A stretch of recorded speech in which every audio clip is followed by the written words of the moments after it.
Who am I? I'm Spider-Man. The classic Spider-Man trilogy. Truly something that defined many a child of the 2000s. As with most movies, there are things often left on the cutting room floor from these films, with several being mysterious or unconfirmed. With some of these theories and information often appearing a bit unbelievable. And all of this info will only get more obscure and strange the further down we go.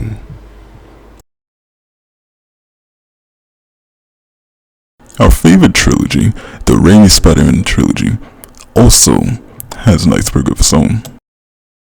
Yeah, don't be intimidated by the size of it.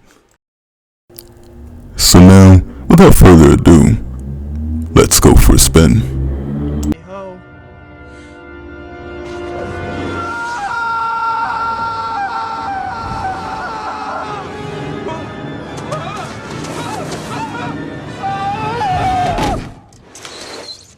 Level 1, Above the Iceberg.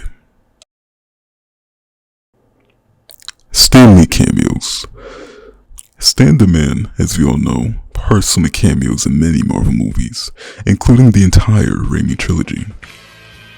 For years, the internet speculated that Stan is playing the same character in all of his cameos, and that he is in fact Watu the Watcher, a very crucial Marvel character.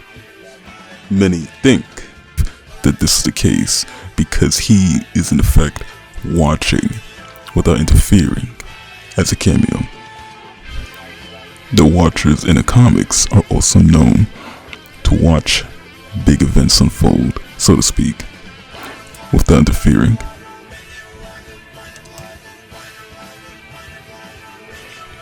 In fact, in Guardians of the Galaxy Volume 2, this is partially confirmed as canon, with him recounting his adventures in the MCU to a group of Watchers.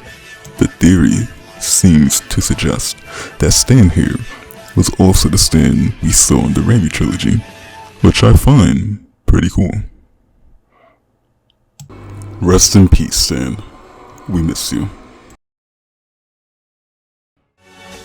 Morbius is connected to Raimi Spider-Man. Sony's upcoming film, Morbius, is confirmed to share the same universe as Venom, which in turn is quote-unquote adjunct, insert Kevin Feige face meme, to SpiderMan Homecoming. However, in the trailer, eagle-eyed viewers noticed that there was a poster of Spider-Man in his Raimi outfit with the word murderer on it. This may be a nod to the ending of Spider-Man Far From Home. Here, Spider-Man is falsely accused of killing Mysterio by Jane Jonah Jameson, nonetheless. Furthermore, in the recently revealed Let There Be Carnage trailer, there is actually a Daily Bugle newspaper with the same logo from the Raimi trilogy. Interestingly, this poster was made using a screenshot of the Raimi costume from Spider-Man PS4 for some reason. What exactly the meaning behind this poster is, why Raimi Spider-Man is there, and what it means for the Spider-Man movies remains to be seen. Tobey Maguire in Doctor Strange 2. Adding even more multiversal weirdness. Trust me, there'll be more later on too. There has been speculation that Raimi Spider-Man may appear in Doctor Strange 2. This is due in part to two factors. One, Sam Raimi is confirmed to be a director, and two, Doctor Strange is confirmed to appear in the third MCU Spider-Man film, which has Alfred Molina returning as Dr. Octopus. There have been rumors Tobey may appear, hopefully, in the Spider-Man threequel, but no word yet on if he'll appear in this or Multiverse of Madness. Spider-Man Mannequin. In the scene in Spider-Man 1 where Pete saves MJ from the Oscorp fair, it was found that the Spidey that she is hanging onto is not even a person, just a stiff mannequin. Even her hair is blown the wrong way.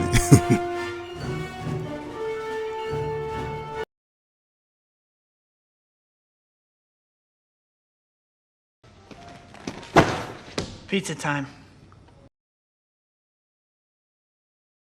Yeah, you already know this one. This entry is just a joke about that classic line. However, there may be a bit more to this. Now, remember that address that his pizzeria was at in Spider-Man 2? Now here's the thing. It's on the same block as Doctor Strange's Sanctum Sanctorum in the comics. This is another Doctor Strange Easter egg in the movie. Such as when J. Jonah Jameson entertained the idea of naming Doc Ock Doctor Strange. This will all come full circle with Spider-Man No Way Home, when Doctor Strange makes his first appearance in an actual Spider-Man movie of his own. Alright, we got the first layer out the way. Now for the second layer. Spider-Man 2.1. Spider-Man 2.1 is a 2007 extended cut of 2 with a number of then never before seen scenes, including Jameson dressed as Spidey.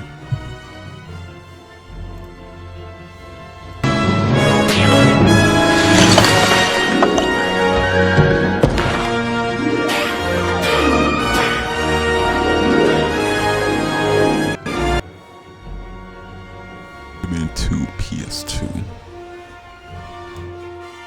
Basically Spider-Man 2 the game. Not much else to say besides it's a great game you should play and that it's on PS2.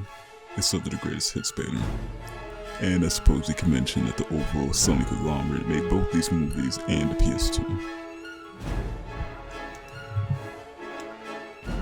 Tobey and Into the Spiderverse. Okay, you remember Peter B. Parker in Spiderverse, right? As well as the blonde 1610 Peter.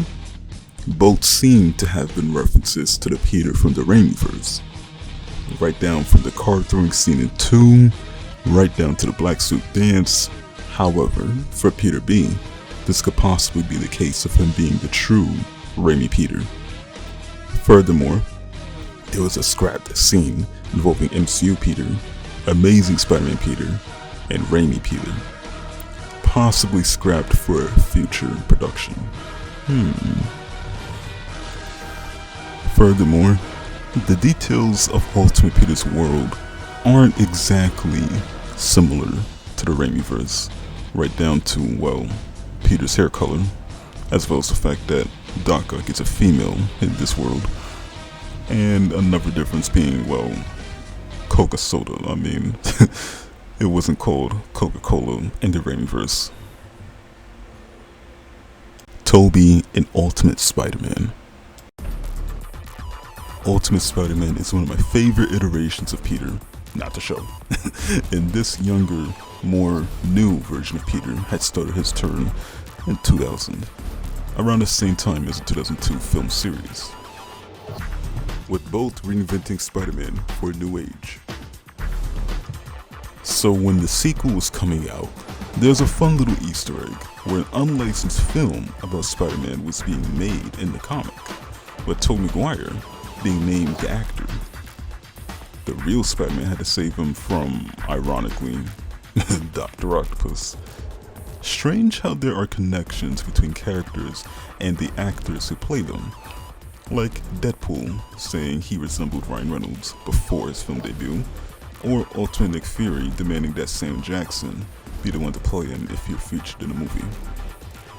Now for level 3, beneath the surface. Alternate costumes. A number of different costumes were designed for the film, a few of these being interestingly cool, a few strange, but all in all, fascinating.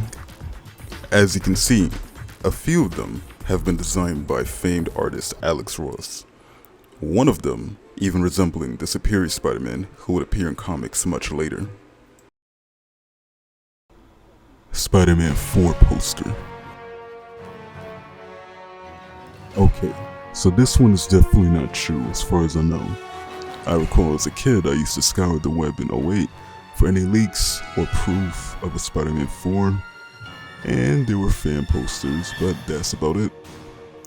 Considering that this film was in development but cancelled, means that perhaps there is an official poster out there, somewhere.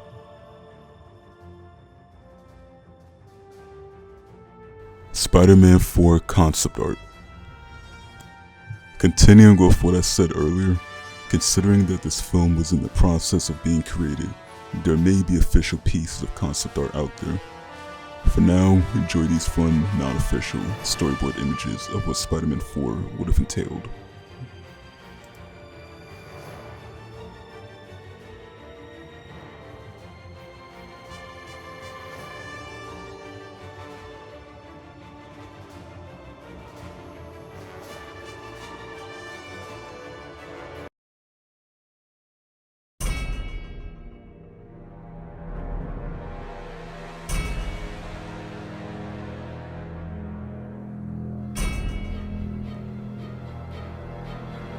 Animatronic, Venom, and Green Goblin.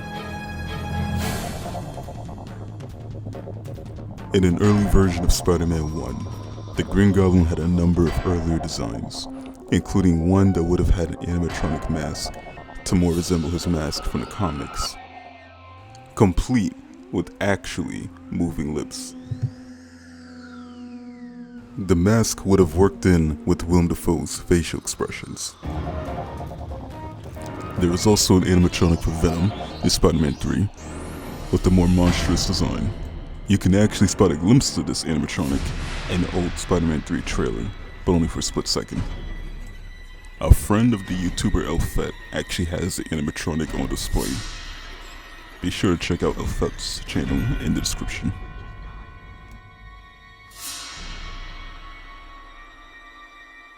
(9/11) trailer. This is one of the earliest entries I remember, all the way back in '06 when my dad told me. Now, there was an early teaser for Spider-Man 2001 that involved Spider-Man creating a giant web between the Twin Towers to net some bank robberies. Unfortunately, as we all know, later on that year, the September 11th attacks occurred. So it was in good taste for them to remove the scene before the May 2002 release.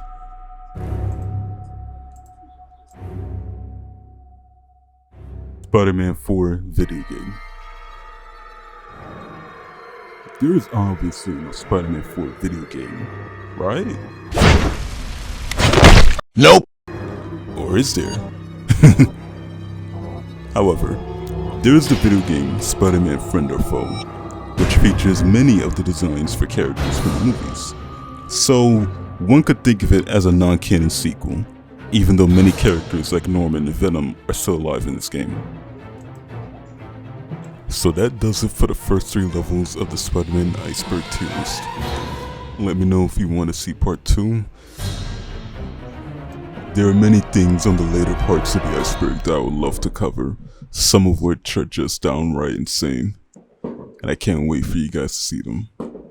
This is what I love about the Icebergs. Big thank you to Spider-Man Archives on Instagram for making this iceberg image. So, let me know what you thought of this video in the comments. Like, share, subscribe if you like, and have a good one.